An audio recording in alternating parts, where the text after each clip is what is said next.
I'm really, really pleased to say that rowing has beaten the audiences for the transgenic sheep and the Fitzwilliam Museum. So well done, Anna. Well done, Anna. I'm Jo Birch. I'm thrilled to be introducing Anna, Dr. Anna Watkins, MBE, to you all. GB rower, Olympic gold medalist, twice awarded the World Rowing Crew of the Year award. On land, she's patron and founder of the Women's Sport Trust, an organisation dedicated to making women's sport visible, viable, and unstoppable. Yeah, go Anna. She's a consultant, a motivational speaker, a mother, a beekeeper, and still one of the fastest British women on a rowing machine. Now, that's the stuff some of you already know, and Anna will be talking more about that this afternoon.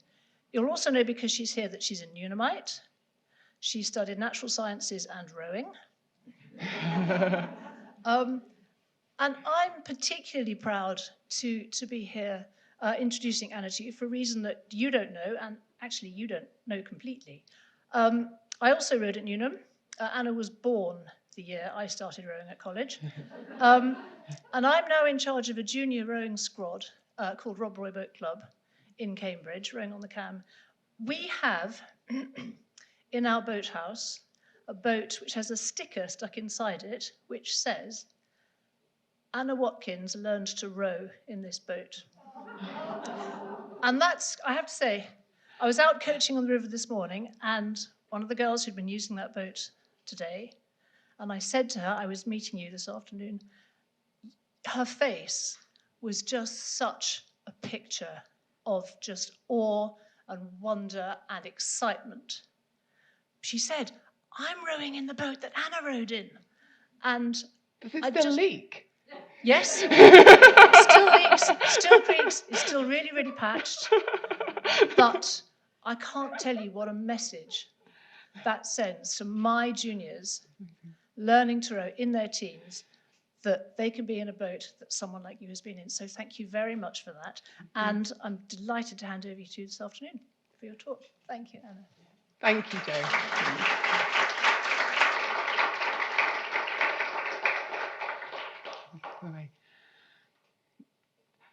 Thank you all for coming.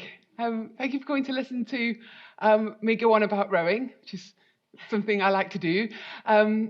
I think we might have some rowers in the room. Can you put your hand up if you are or have ever been a boatie? Where are you from? Yay, brilliant. Good, friendly audience, I hope. So what I'd like to share with you today, I've called it the Imperfect Rower. And this is because I think quite often when you see you're rowing at the Olympics, rowing at the very top level, you can't see anything but, top quality there. And it's hard to see sometimes imperfections and the reality underneath that performance. And what I want to tell you today is, I'm not a perfect rower.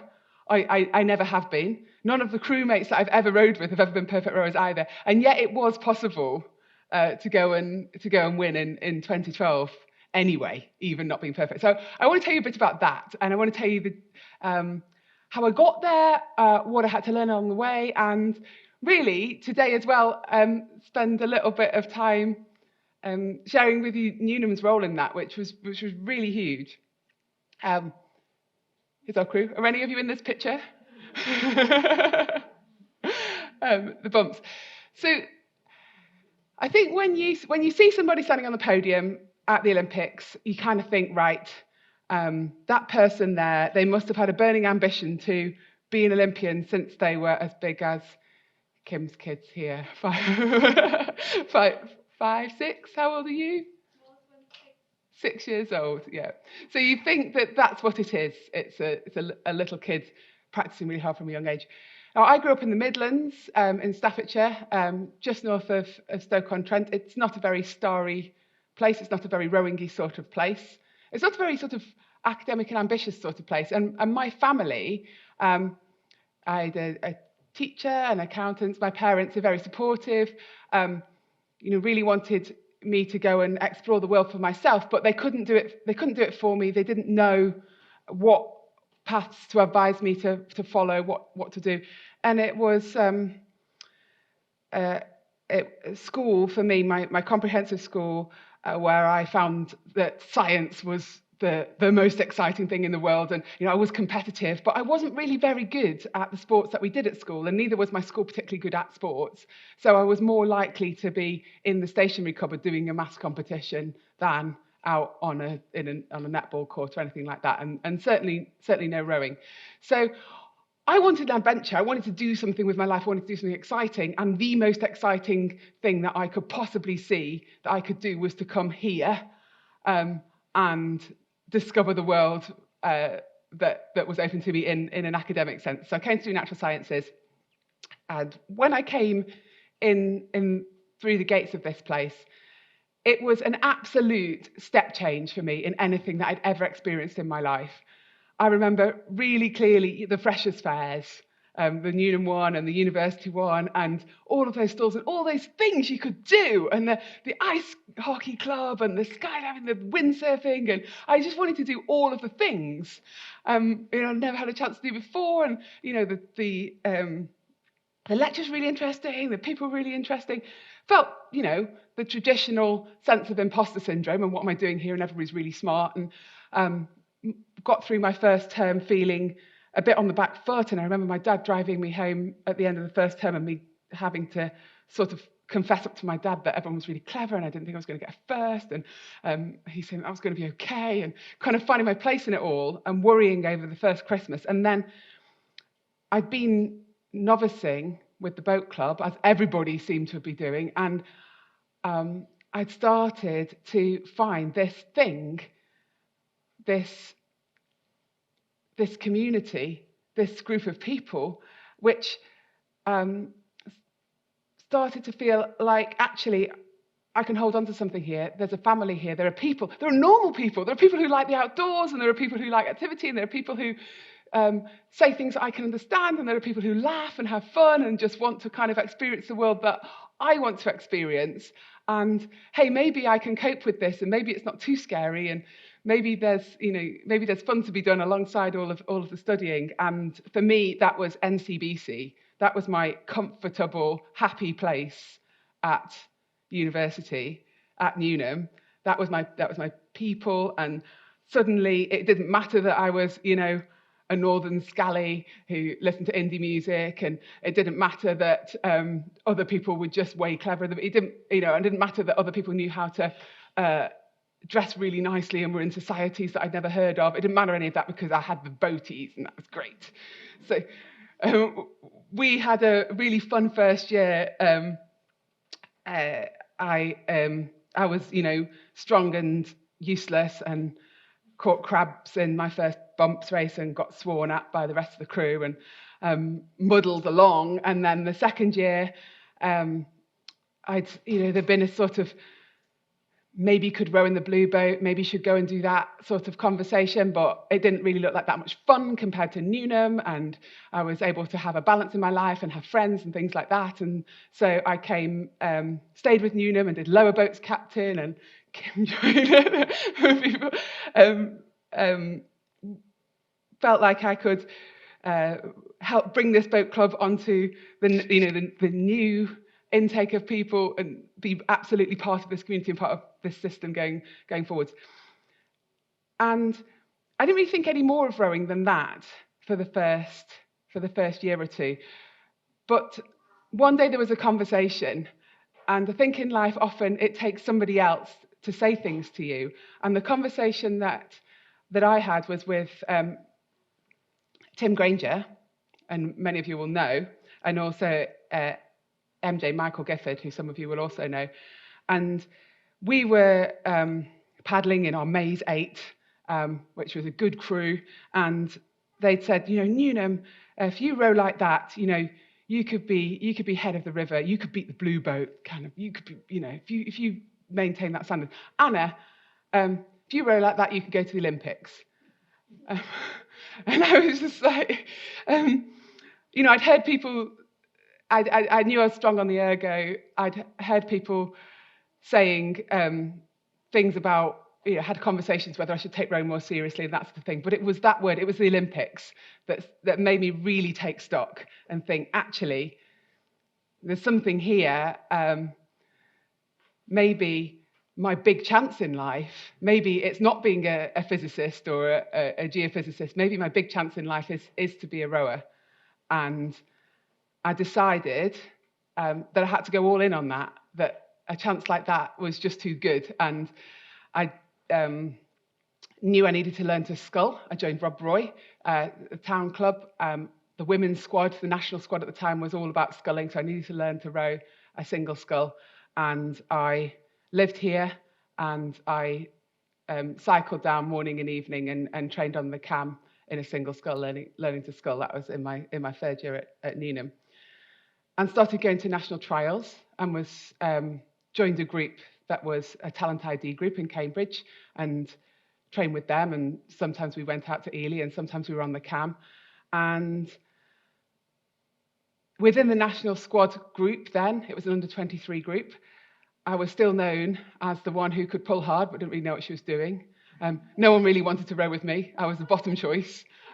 There was another rower at the university, which some of you might know, Annie Vernon, who was also trying to get into the national squad at that time. She was at Downing. She didn't want to row with me. She was better than me. I would slow her pair down. So I had a pairs partner from Reading University, Tash Page, and we tried to train, one at Cambridge and one at Reading, and I didn't have a car and I didn't have any money, and I remember it all being really stressful and trying to do phone calls from the room phones and worrying about how I was going to pay the bill, and just really trying to make the whole thing work. And Annie used to have to give me lifts down to Reading, and she didn't like it because but somehow that year the sculling improved, and we got selected for the under-23s, and we went to the under-23s, and we won in the four. And then it was a world under-23 champion. And that was really sweet timing, because that was the Olympic year of Athens, and the women's squad in Athens had done pretty well. They got some silver and bronze medals, but they'd sent quite a small squad. And so then they decided that they were going to expand the women's squad, and that they needed an 8, and the 8 should probably look at this under-23 crew that had just won as being a core part of that 8. And so I had a nice bit of good fortune, which was that I didn't have to beat anybody who was already incumbent in the national squad, already training full time, in order to have a place in the national squad, which is quite good, because I found my fourth year quite hard trying to pass exams, and I didn't really row that well or do brilliantly in the trials, but I got a seat in the women's 8 in my fourth year here, and went to the World Championships and got a 5th place, rowed in the final. And what that gets you in Great Britain is a grant, a national lottery grant, to be able to be a full-time athlete. So I left Newnham and went off to live in Wokingham, and train on the Thames, and try to learn what it would be to be a full-time rower, and how you could begin to think about going to the Olympics. This was what the women's squad had done right then. So a silver in Sydney, 2 silvers and a bronze in Athens.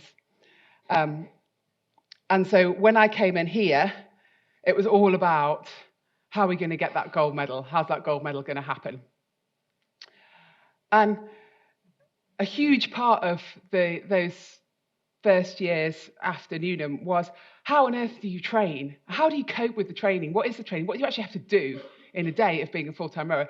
So typically it would be get up at about 6 o'clock, and ideally eat a really good, nutritious breakfast and stretch, and then drive down to the river. For me, it would be get up at 20 past 6 and get into the car half awake and have a bagel on the way, and sort of come to full consciousness somewhere halfway down the stretch between Marlow and Cookham, as the sun was coming up. And that was quite a good way of doing it, because then the session didn't seem so long, because you weren't quite awake for all of it.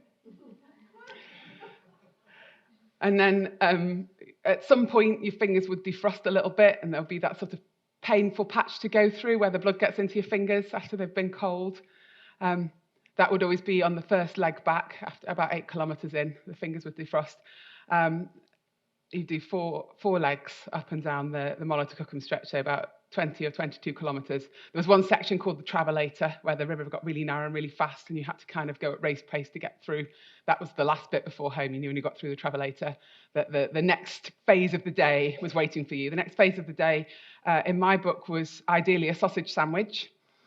So I'd have one packed in tinfoil, or later on when I'd started to get medals and my grant had gone up from a C grant to a B grant, we started to go to Starbucks for a sausage sandwich.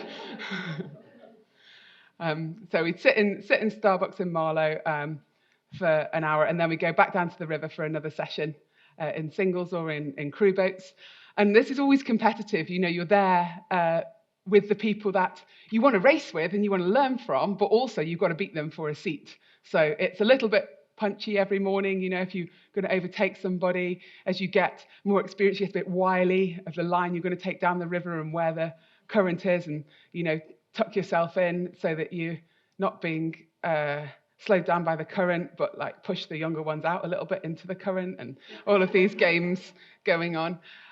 And so we'd come off the river, have some lunch, and then into the gym at Bisham Abbey, which was just along the way, lift some weights, maybe go and see the physio, and then go home at about 4 o'clock, and sit on the sofa eating and stretching and eating and stretching, and then have some more food when my other half got in, and then basically, you know, go to bed and do the same again the next day. So it was just a cycle of trying to absorb that much physical exercise, to eat enough, which is about 6,000 calories a day, which was, you know, really a big part of why I did it, and recover, you know, get enough sleep, figure out what it was your body needed in order to be able to sustain that amount of training day after day. We got there. When I got into this environment, I saw those medal totals, and I got to know the other women in the squad, and I thought, right, what can I bring to this that's going to move the bar up a little bit? How can I make sure that I'm at the forefront and we raise our standard from, you know, silver to gold? And that's me. And I thought, we can do it from science. I love it. So this is the state of the art in 2005, 2006. Might still be the state of the art some places. So these bits would clip onto the blades, and you get angle that way and angle that way of the oars. You'd have strain gauges in here as well, and the position of the seat. So what you get is a graph of force and angle, or force and time. And you get 8 if you're in a quad, and you could overlay them and see if they matched.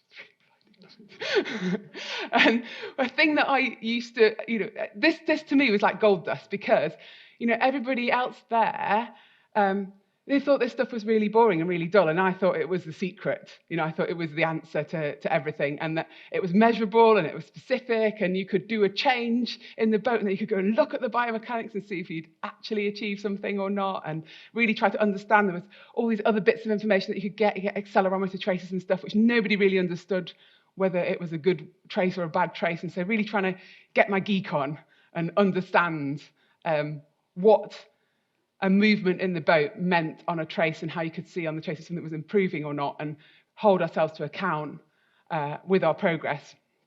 So I became, you know, known for that, to being the person to go and talk graphs with, and I made really good friends with the guys who put this stuff on the boat, because no one else used to want to go and talk to them about biomechanics. So I thought, yeah, this is what I can do. I can read, and also, actually, because I come into rowing quite late, I felt like everyone else knew how to row and I didn't, and I felt that this was probably my way of learning that, and I felt that was my huge challenge to get over. You know, I was strong on the ergo. I felt like I could learn to be tough in my head, but I've got to get the technique sorted out. It's absolutely huge for me. Weaknesses. So I'm known in the national squad as, you know, a bit of a thoroughbred, surrounded by shire horses, in the sense that I couldn't really deal with all the training, and I used to be the one who would get injured, be the one who would get sick. When it came to the Olympic year for Beijing, I thought, I know what I'm going to do. I'm going to add an extra little 5% of effort to all of the training sessions. And that's how I'm going to raise the bar for this year. And we went off to Cyprus, and our coach had a pretty similar idea. So instead of 3 sessions a day, we had 4, and I nailed this training camp for 3 weeks. Absolutely, buried myself every session. I'm going to absolutely find a new gear this year. And then got sick. Turned out that it was glandular fever. And that was my Beijing year then just became an absolute fight for survival. I had time off, and then I'd come back. I'd be all right for a day or 2, and then I'd be down again, and then I'd have another day off. And the whole thing was then out of control. I couldn't choose when I was going to be on form or when I'd train. It was all just kind of a matter of luck whether I'd be all right on a day when there was a trial. And I was really fortunate to make the squad. I remember thinking in the winter, if I get there at all, I'll just be really thankful. And if I'm within any chance of a medal, then I'll be really grateful for that. And even when we got to Beijing, I was still only doing the 2 sessions a day rather than the 3. It was hugely tough in terms of then being at all confident that we were ready. We were ready to race it all. So this is the start line of Beijing. There we are. I've never had imposter syndrome like it, turning up to the Olympics, 3 years after Newnham, having learnt to row, first picked up an oar 7 years before. I walked into you go into the Olympic Village, it's like airport security, walk through, and there were Venus and Serena Williams, like right there. There were you go into the dining hall and there'd be Usain Bolt. It was just, you just felt like, I'm just a kid. I'm not ready for this. This is terrifying. And I remember the white fear. I remember not being able to think clearly, sitting on the start line. I remember going through the reviews of the early races in frame by frame and just kind of thinking, oh, we need to change everything. We need to improve everything. I remember it being a really alien world where you weren't allowed to go for a walk out of your hotel. You were only allowed to go from the hotel to the lake, and there was sort of military helicopters. And if you, our team doctor went for a run, and she was followed by one of the helicopters, and we were told that the rooms might not be totally secure in terms of conversations that we had in the rooms. So I honestly felt like I was on another planet. And what I did to cope with that, and to cope with the fact that I knew that I wasn't really ready, is just totally retreat into my science self and think, right, this is physics. If we row the boat the way that I know how we should, that will determine the speed of the boat, and that will determine the outcome of the race. And that's all I have to do. It's just process, absolutely just process. So I'll show you how that race wound up. So it's in the double skull. This is just the yellow boat here. The bronze medal position, but they are fighting hard for silver. They still could get Germany. Germany really had to pay a lot to get out there in front. Here come New Zealand. New Zealand taking back that title. Look at them getting straight through there, but Great Britain coming. Inside 100 metres, less than 10 or so strokes, and New Zealand are fighting it hard, and the British crew have risen again. One last time, Elise Laverick and Anna Bennington are fighting to the line at the last 5 strokes. They're going to come through. They're going to take perhaps Germany. It's oh so close, and it's just there. New Zealand, Germany, and bronze medal for Great Britain's Elise Laverick and Anna Bennington. So yes, that was the practice go. That was Beijing.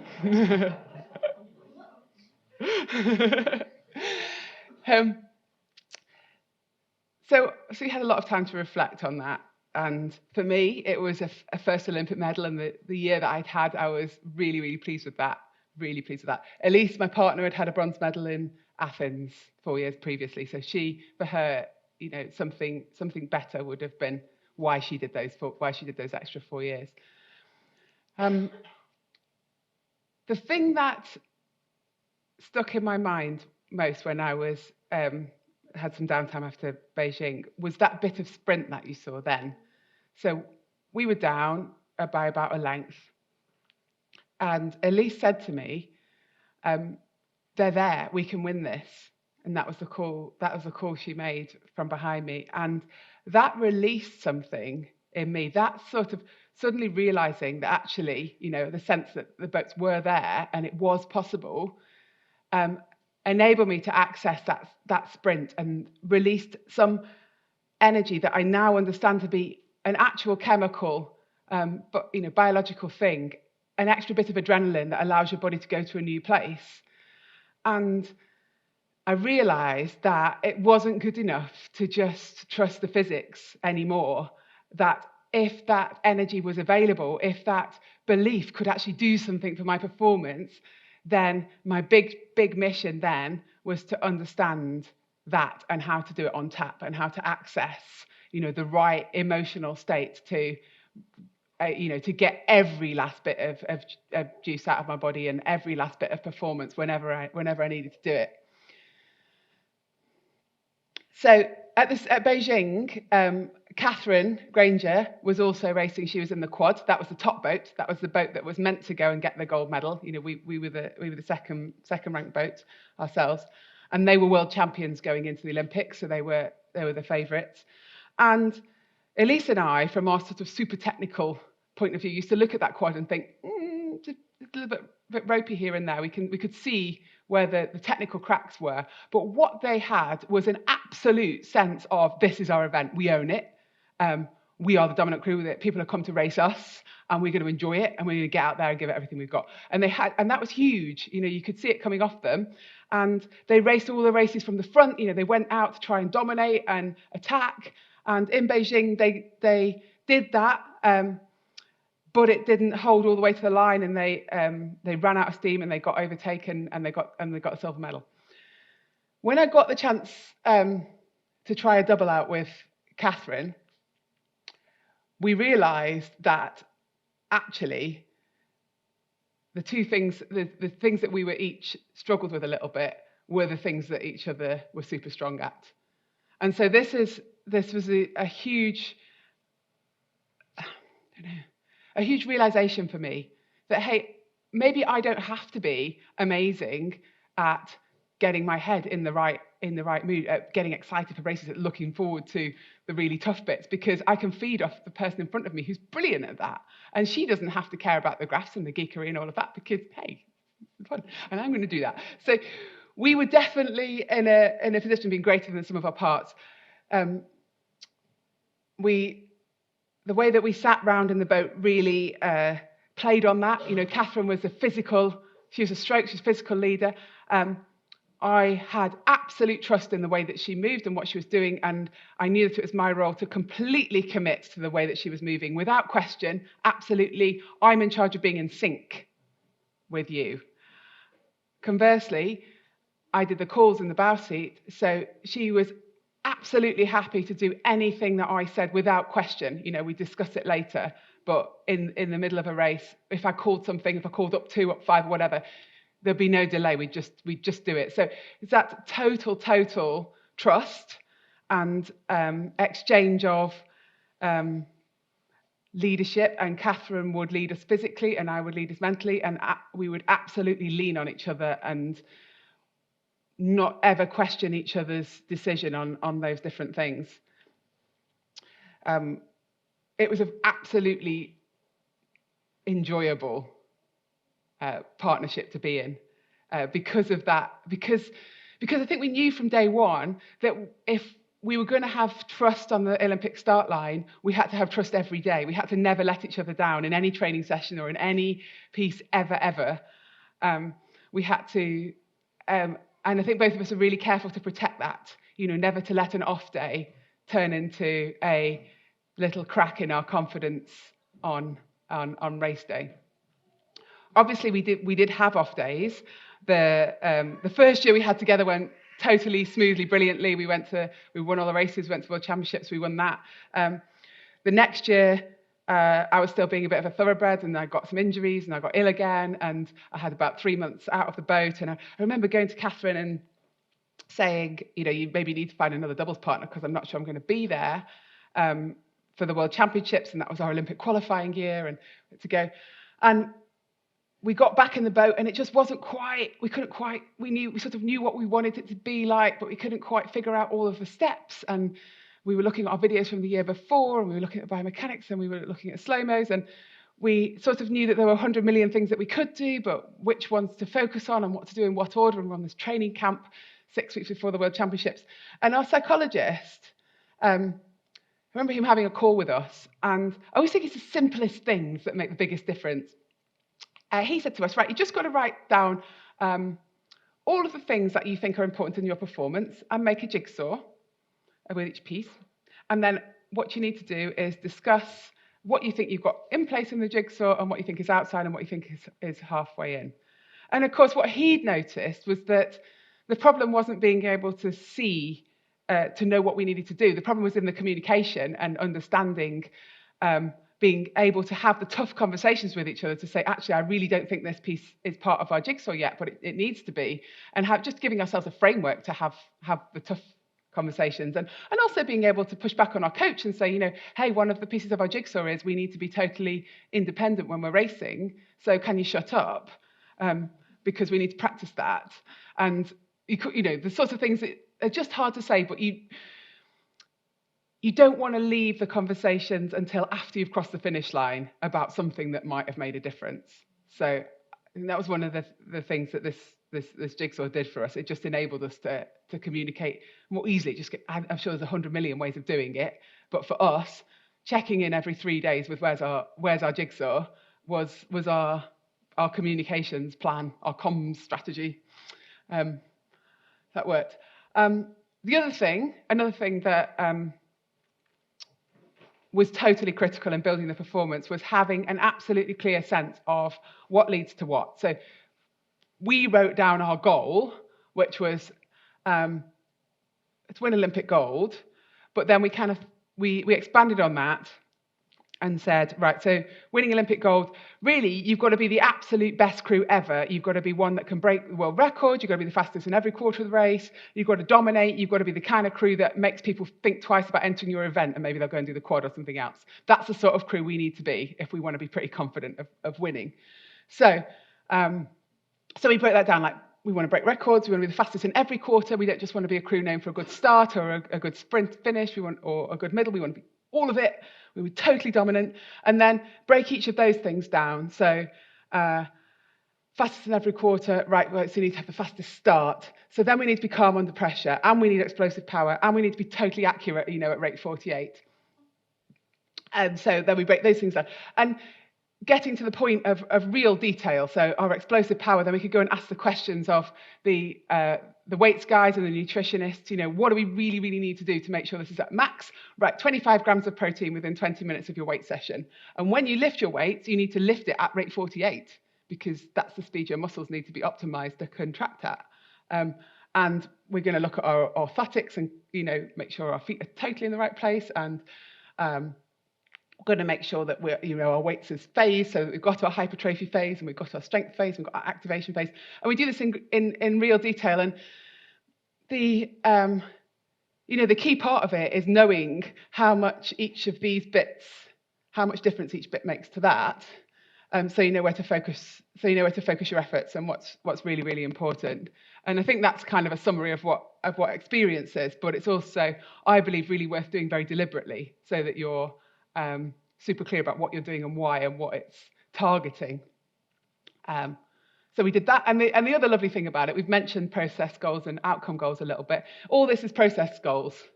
And when you're walking down the supermarket and the Olympics is on all the cereal packets, and when it's being hyped on the TV every minute, and when, this sort of media interest is ramping up, having some process goals to live in is really, really helpful. Don't think too much over there. Just think what we're going to do. Another thing that was really different between Beijing and London was how Team GB was set up for the two different Olympics. As I said, when I got to Beijing, I felt like a total imposter. Like, what am I doing here? Clive Woodward was the chef de mission for London, and he'd done something quite smart with the rugby players in 2003, where he got them to write their own handbook.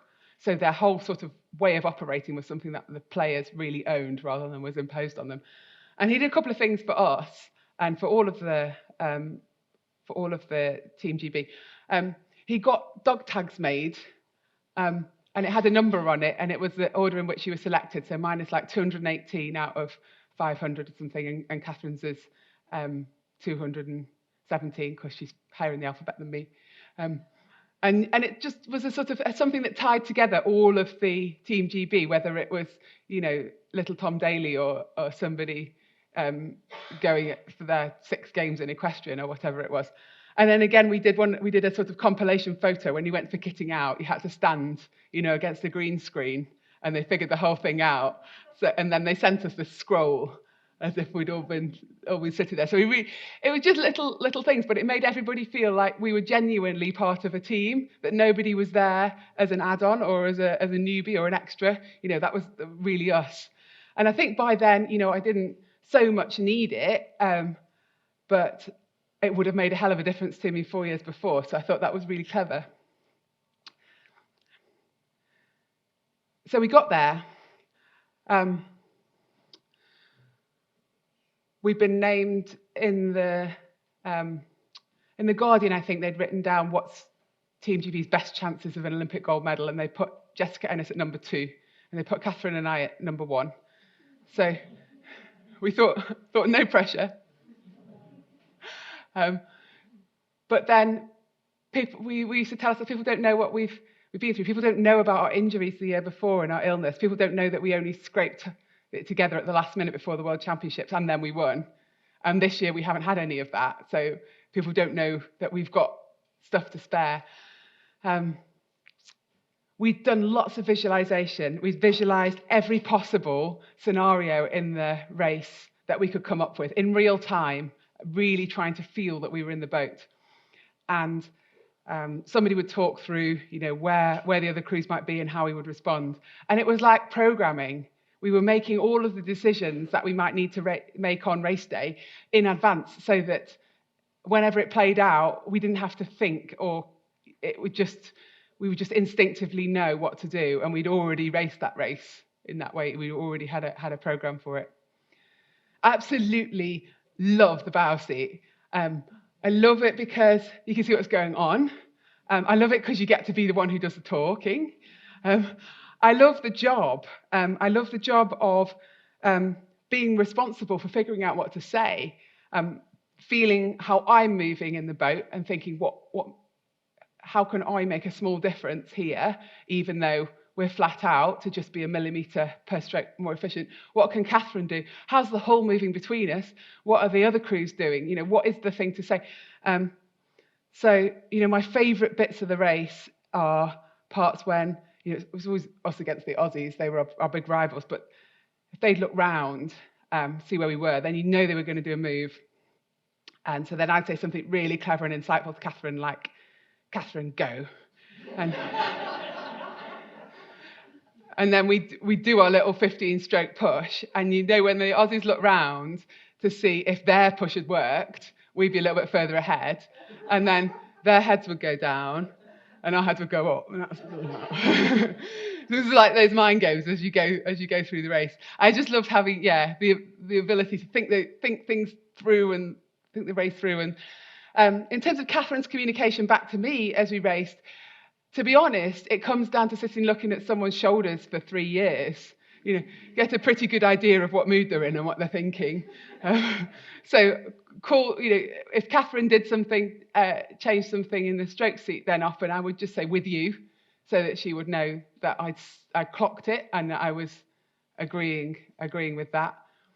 We had a really open and honest, quite brutal way of discussing things, because both of us were just absolutely crystal clear on we're not going to leave any stone unturned, and we're not going to leave any conversation unhad if it could make us go faster.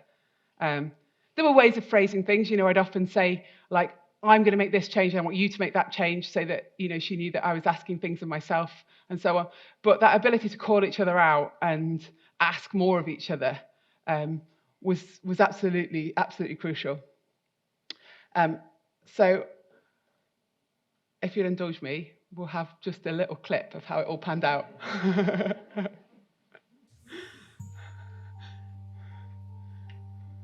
USA in 1, China in 2, Poland in 3, New Zealand in 4, Great Britain in lane number 5, Australia in lane number 6. And already through the first 100 metres, the British crew in lane number 5 off nice and quick. There's only 1,000 metres now left in this final for the British to just move on. Cool, calm heads here from the British double. Catherine Granger in the stroke seat, backed up by such a phenomenal athlete, Anna Watkins, 29 years of age.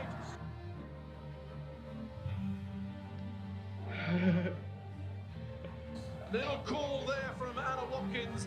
Such a fantastic combination. They are friends, they are teammates, and right now they are sharing a huge, huge destiny.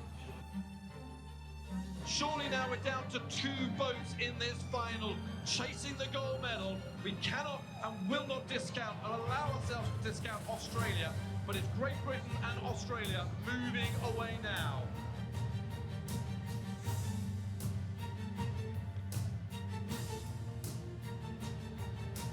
They're into the Colosseum of noise. There's a cacophony of noise around here. The whole of the media stand are on their feet. If they can break free now, they are away. And Great Britain's Catherine Granger and Anna Watkins are going to win a gold medal in the women's double sculls. And the crowd of Officeers are going absolutely wild.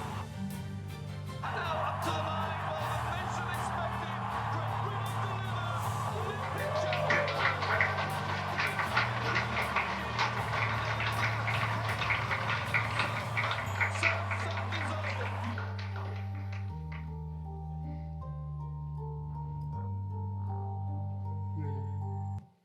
Yeah, thank you.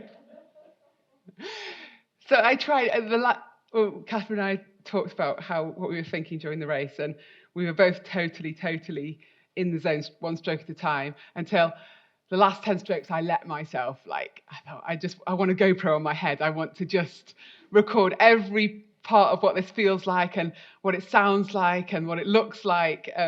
And so I just remembered sort of the sun had come out and the water was glittering and the crowds were stamping and the metal stands, and you could really feel the vibrations almost through the handles. And we did the sprint.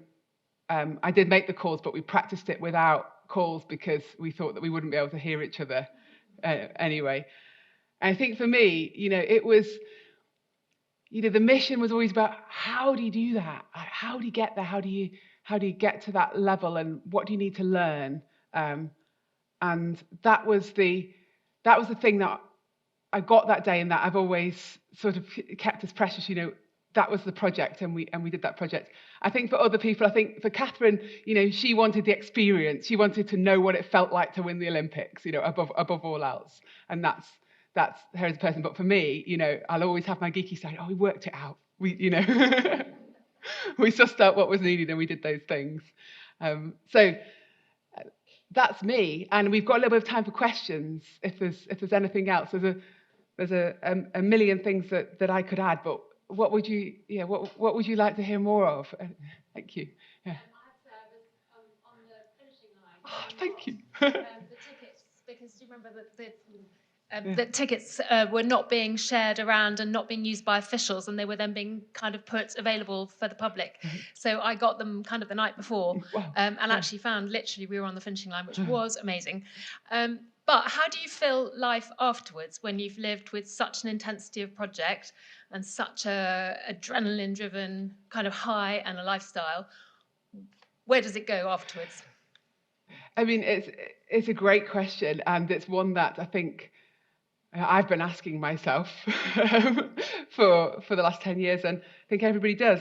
I think, first of all, it was really obvious to me that I shouldn't go and try and climb a bigger mountain, because that way madness would lie. There are people who go off and do polar adventures and things like that, and it's an attempt to have that again. And I thought, I can't do better than that in terms of that type of achievement, that kind of public, obvious success. There's going to be the Home Olympics, nothing more. So I thought, I've got to explore the breadth of life, and this has been incredibly narrow.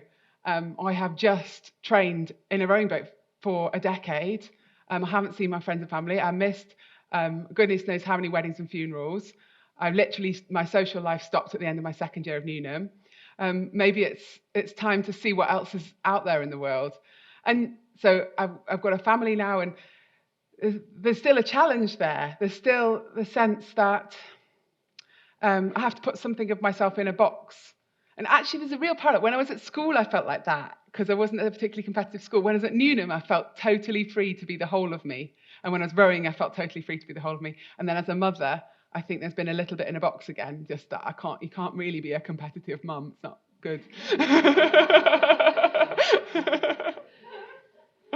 I'm still working on it. I've got a new role, a new job, which is the British Athletes Commission, which is athlete welfare and advocacy. And they've just taken on the CEO role there. So I think there's loads of work to be done in sport in terms of trying to define what it really means, when UK sports say win well or win. And then nobody tries to define it any more than that. They just leave this huge grey area between what coaches think is necessary and what kind of safeguarding and welfare people think is proportionate, and they're miles apart. And so just actually getting in there and saying, okay, it's grim and it's really tiring and it's awful and you're going to be miserable a lot of the time, but how much of this do you actually need to have? You don't need to be, your coach doesn't need to be a bully at the same time. You don't need to have public weigh-ins. You don't need to have, so actually doing something there is kind of my new purpose, because I think you can't really get in there unless you've been in sport world and outside it a little bit. But I kind of know that, in my obituary, my next 40 years are not going to be the major part. So that's a bit of freedom there as well, to have some fun and enjoy different bits of life, because hey, it kind of doesn't matter so much. Yeah.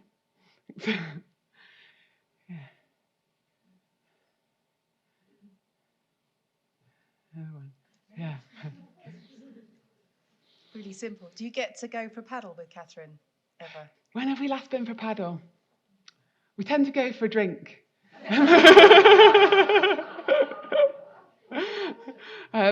Rowing's faffy and time consuming. Yeah. Gin bar is easier. So yeah, we caught up last week actually, because it is our 10 years, and our coach was over from Australia. He's now in Australia. So we do catch up. But actually getting the boat together, to me, it would be bittersweet. I hardly row now, because all of that sort of wanting to improve, and then it's just galling when you're nowhere near. I don't know how much I would enjoy that. I go out on the river to sort of coach and row with schoolgirls and things like that a little bit. But yeah, we should. Maybe we do masters. We always used to joke that we would go and do beach volleyball after we'd done because that looked like a really fun sport. Maybe we should do masters rowing, because that always looks like a really jolly way to spend your time, go around the circuits and just race 1 kilometre, and then they don't have any rounds or anything, they just do 1 kilometre races. Yeah, it'd be fun. You're welcome to join Guildford Rowing Club if you want to join the Vets ladies. My question, I think in the intro, it's mentioned that you're a beekeeper. Uh-huh. Now, I just wondered if you can learn anything from beekeeping that's relevant to all of the rowing. Don't panic, I think is my well, beekeeping came second to rowing, because I moved to the countryside and thought, what should we do? Let's get some bees and some sheep, and I don't really like being told what to do, so I didn't go on any of the courses, and also because they were in the evenings, I got little kids and stuff, so I just got the book and the bees, and then are you a beekeeper? Yes. And then you just very quickly covered in bees, surrounded by bees, and it's just so I think the sort of being able to be a bit zen about it all and just deliberately be calm was the most helpful thing for bees. But they're totally fascinating. They're, I just love to learn new stuff, and that's a whole world that could go. It'll be a lifetime of learning. Yes. You know, the whole is bigger than the individual bees. Yeah, and you can't be. They sacrifice themselves to protect the rest, and I think rowers do that. You know, you sacrifice your well-being on the altar of your crew, and you know, you do. So yes, absolutely, we're busy bees. Yeah.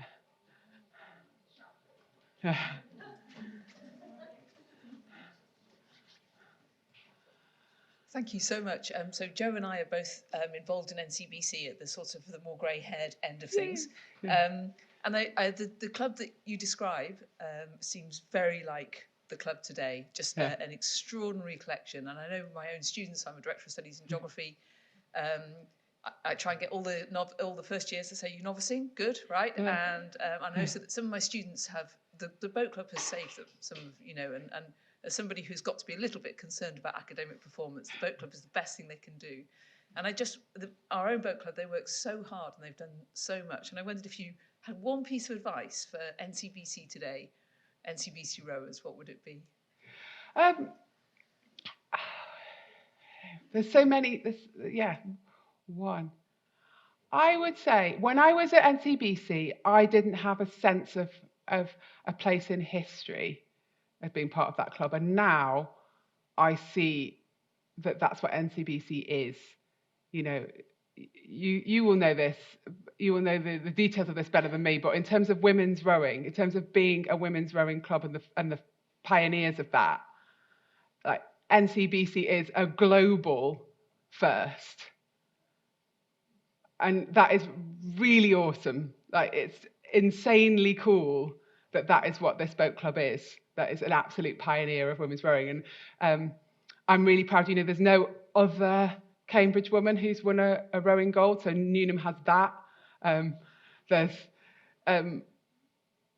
I think, you know, we don't have our own boat. I still say we, you see, we don't have our own boathouse.